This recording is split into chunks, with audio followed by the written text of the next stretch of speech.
Conjugación del verbo ser en espagnol. Conjugaison de verbe ser en espagnol. Qui vle di être en français ou c'est en créole. Pa bliye c'est un verbe irrégulier. Indicativo presente. Indicatif présent. Yo soy. Tú eres. Él. Ella. Usted es. Nosotros somos. Vosotros sois. Ellos. Ellas. Ustedes son. Mais ça parle de pendant qui pays que vous y a. Yo pas tellement utilisé tout eres là. Et puis vosotros sois là. Yo plus utilisé dans place de ça yo pour premier usted es, pour deuxième là ustedes son. Pasado, passé. Pour passer ya ou capable utiliser pretérito imperfecto ou bien pretérito perfecto simple. Pretérito imperfecto. Yo era, tú eras, él era, nosotros éramos, vosotros erais, ellos eran. Pretérito perfecto simple. Yo fui, tú fuiste, él fue, nosotros fuimos, vosotros fuisteis, ellos fueron. Futuro. Fiti. Yo seré. Tú serás. Él será. Nosotros seremos. Vosotros seréis.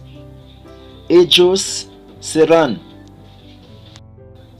Condicional.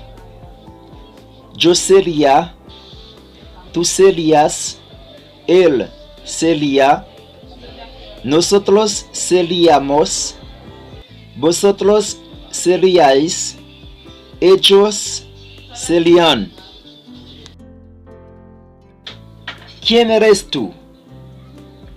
¿Quién eres tú? ¿Quién es huye? ¿Quién es huye? Yo soy tu amigo. Yo soy tu amigo. Moi c'est ami ou. Moi c'est ami ou. Ella es mi madrina. Ella es mi madrina. Li se marraine moi. Li se marraine moi.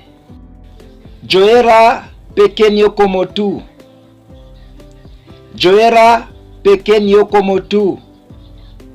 Moi te petit tant ou. Moi te petit tant ou. No fuiste tú. No fuiste tú. C'est pas te ou même. C'est pas te ou même. Éramos solo amigos. Éramos solo amigos. Nous t'es seulement amis. Nous t'es seulement amis.